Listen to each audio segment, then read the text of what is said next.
Get in, nerds. We are explaining Hearts of Iron 4. We are in a war, so it's a good time to explain how air warfare works. I hope this isn't the AI messing with me on convoys right now, or not the AI, the game system, because we've seen that happen before. So, I am playing as France. I am in the Allies, which includes Spain, the UK, and the Dominions. We are up against Italy, which is part of the Italian League, which contains Latvia, Yugoslavia, Bulgaria, Peru, and the Russian Empire, as well as the Provisional Republic of Uruguay and one other country in here. White Finland. Yeah, there we go. It's a whole complicated thing. Germany is democratic, suspiciously high communist support. Anyway, we don't need to get into all that. Just want to give you a basic sense of where we are in the game right now. So, we're going to talk about air fleets and air warfare. So, first question is, how do you deploy an air fleet? First thing is you select an airfield.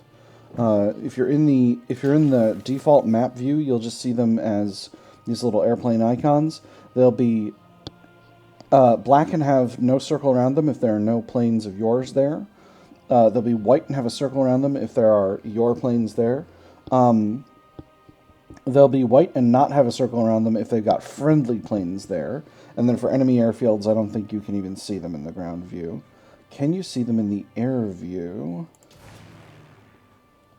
Well, these are not enemy fields. Yes, you can see.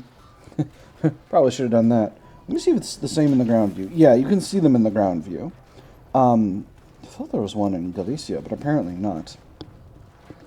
So, enemy airfields, you will not get any information about what is located in them. But again, white plane, no circle, means you got friendly airplanes there. White plane with circle means you got your planes there. So, when you're in the air view here, the world is divided into air zones. For example, France here is divided into Western France, Northern France, and Southern France. Italy is divided into the Alpine region, Italy, and the Tyrrhenian Sea, which includes Sicily, Sardinia, and Corsica. One of the interesting things that's important to note from a strategic perspective is that air zones in Western Europe are very, very small. Benelux region is its own, Western Germany is its own, Northwest Germany is its own. England is divided into Southern and Northern England, and then we've got Scotland and Ireland. In a lot of areas of the world, they're very large. So, for example, Ukraine is its own entire air zone. Northern, Western, and Eastern Balkans are pretty spread out. Asia Minor is pretty large, and the farther into Asia you get, the bigger they get. So, like, the whole Himalayas is one. The whole of central China is one. The whole of Korea is one. Manchuria is divided into three, but the home islands of Japan are all one. So, because of the mechanics of how this works, that's going to mean that if you're operating in Asia, you're going to be doing a lot of work. You're gonna need to concern yourself with range a lot more. But we'll get to that in a minute. First, how do you deploy an air wing? I'm going to click one of my airfields. And now you can see I've got a spread of options here. This one is create an air group. I don't use that functionality that much. This is split the selected wings in two. This mattered more when you could manually set limits for air wings. Now air wings are always set to 100 as the default limit. Merging air wings lets you take two wings that are of the same type and put them together into one wing. It's useful if you've taken a lot of attrition on your air wings. Merge air groups lets you consolidate multiple air groups. These let you set the sort of equipment tier level of the air wing. Regular is use current and outdated. Reserve is only use outdated. And elite is only use current. Specialized is probably... Oh, that lets you play with the equipment tags. So basically, if you hit this button, that lets you change up what type of equipment is reinforcing into this air wing, and you've got a bunch of tags here. You can set tags in production when you're doing air. So for example, this is my CAS 41. I got this as the tag, but I could set it to this, for example, if I wanted to.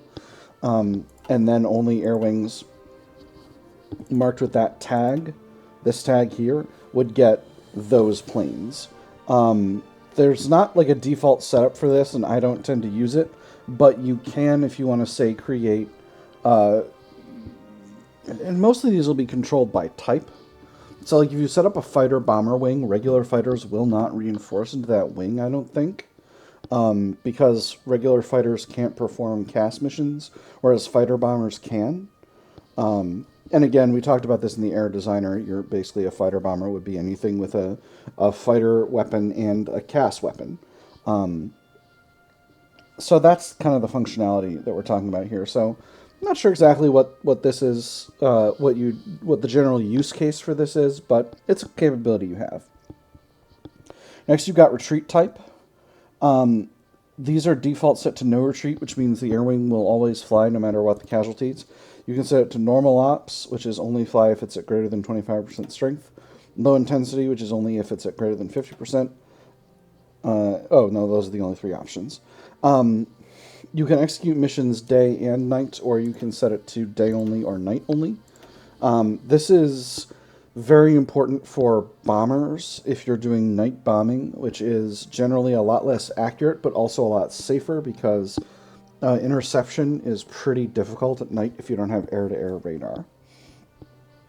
This button just deselects any wings that you've got selected. I can select specific wings by using the command card over here. So if I want to only move this wing, I can only move this wing or this one as well. And then these are stop all missions, deselect air group, and deselect. So we're divided into... So air wings like to sit at airfields. They can't just sort of deploy anywhere on the map. You can only have them in an airfield. And then when you make them active, they deploy to an air zone. So for example, I've got some medium bombers here. These two groupes de bombardement. I'm going to relocate these to an air zone in Rhône, slightly closer to the front. And I'm going to deploy them to the southern France air region. And now, if I do this, they will not do anything yet because I haven't selected a mission for them. So let's go over the missions.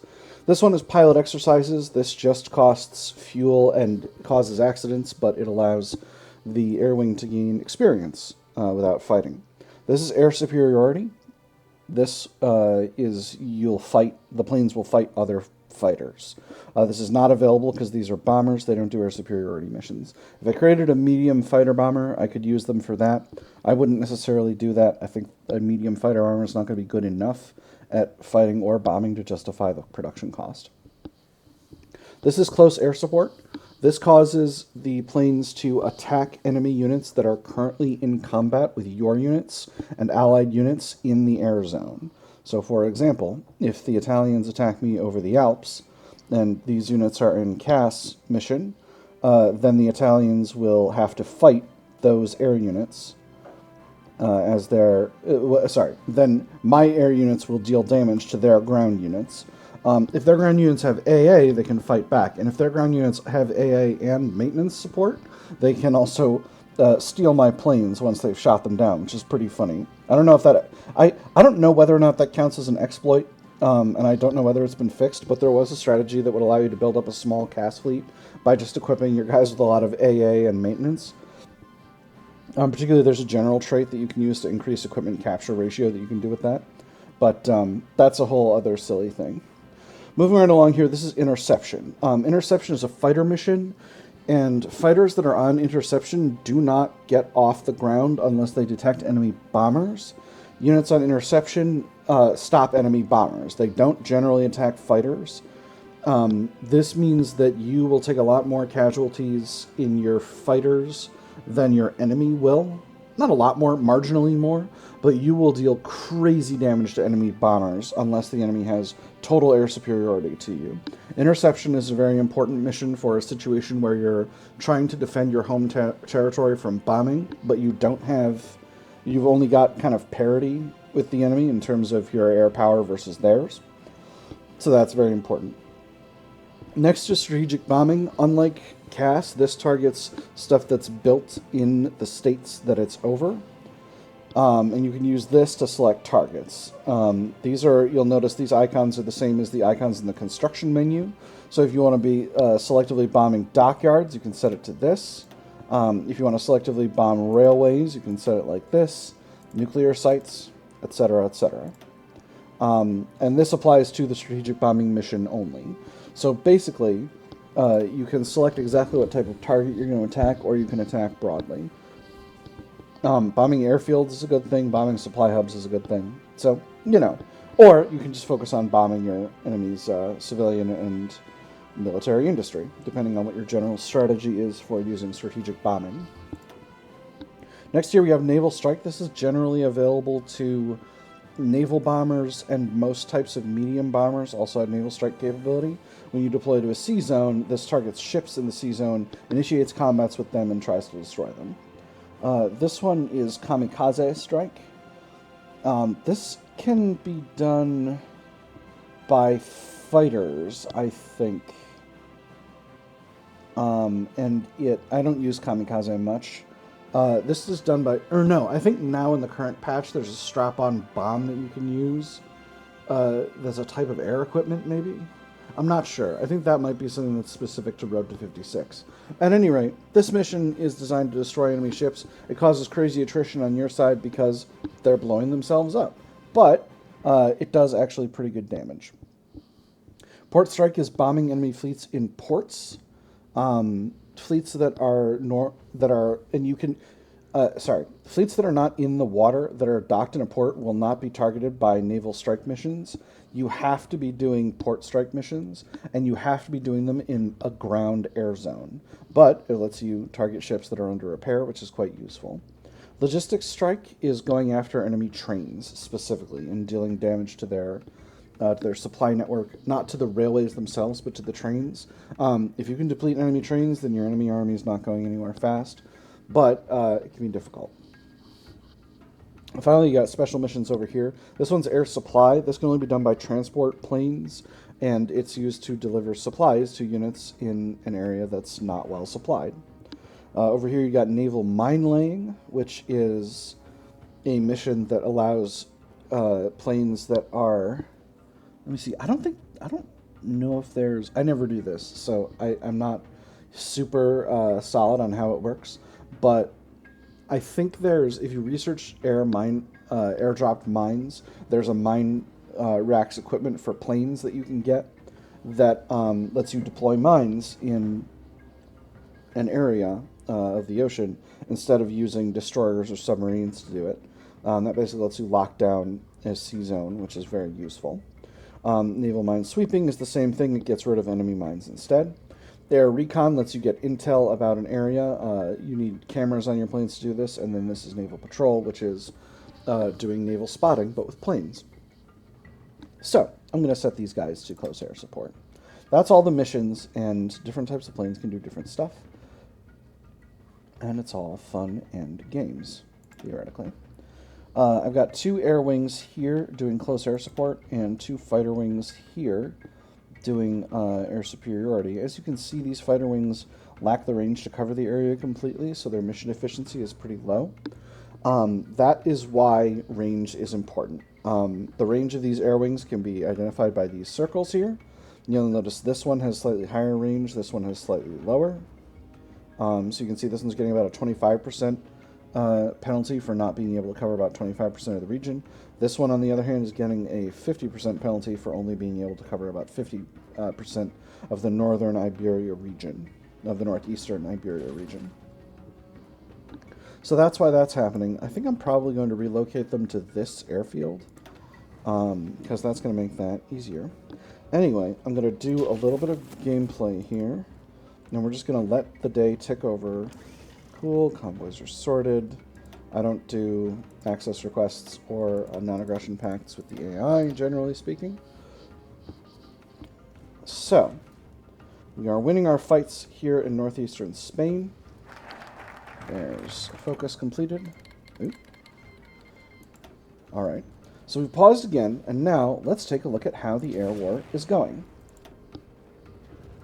Okay, apparently now there are 600 planes here. We've exceeded the the capacity of this airfield, and so we're suffering an airbase overcrowded penalty.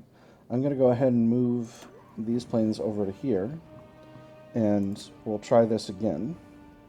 The AI does this constantly. It is real bad. Great, now they're empty. So let's put them back. You can see how this is something that could definitely be better. Yep, Yugoslavia is in the war too. Nobody's shocked by that. Alright, so now that we've been in battle a little bit, let's take a look at what the air situation is. To do this, you click an air zone.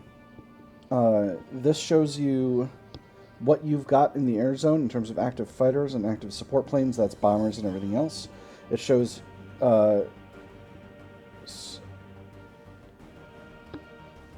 so why don't I have active bombers? I've got gas in the air zone. They weren't deployed. Great. I'm so good at things. Hold on. Let's get this going a little bit longer, and then I'll... Sheesh. Oh boy. I'm so good at stuff. Such a brilliant strategic mind. Let's just wait for our mission efficiency to get up here, and we can let the day tick over a little bit longer so that we can get a good visual to what's going on here. Alright, so let's try that again. Here we go. So, we've got 300 fighters here, 500 support planes. I think this might only refer to strategic bombers, and this shows us how much AA is in both areas. So this is our side, this is the enemy side. As you can see, the enemy does not have any air units in this zone. Italy is probably protecting Italy with its air forces. If the enemy had air superiority planes, the planes on our side and on their side would be listed over here. But since they don't, we're only seeing our planes over here. If we click over enemy missions, we can see what they're doing in the ground missions area. But our guys are firmly on air support. And this is the, I think, hourly damage being done to enemy units by our close air support in this air zone. This can range for a wide variety of area. There's also an indicator that'll show how many of your planes are being disrupted in their air missions over here. There's a special icon for that. Let me try... Actually, wow, the enemy is not strong over here. So I'm going to go ahead and...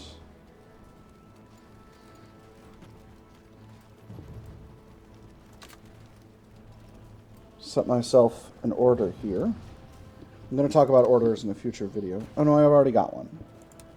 Cool. So these units can all be on this order here.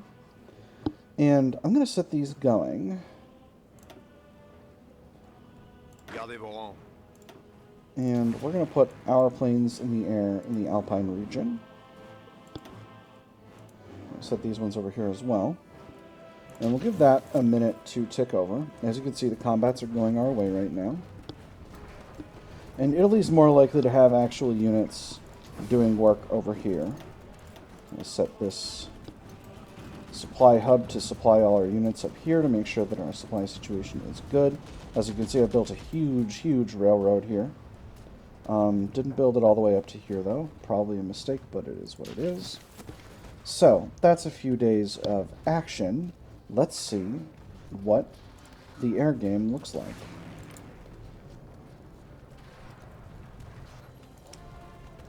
Alright, here we go.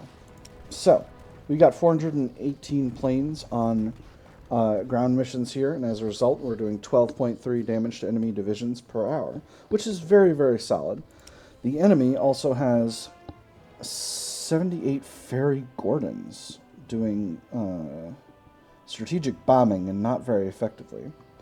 As you can see here, we've got our air detection listed. It's currently pretty low because it's nighttime.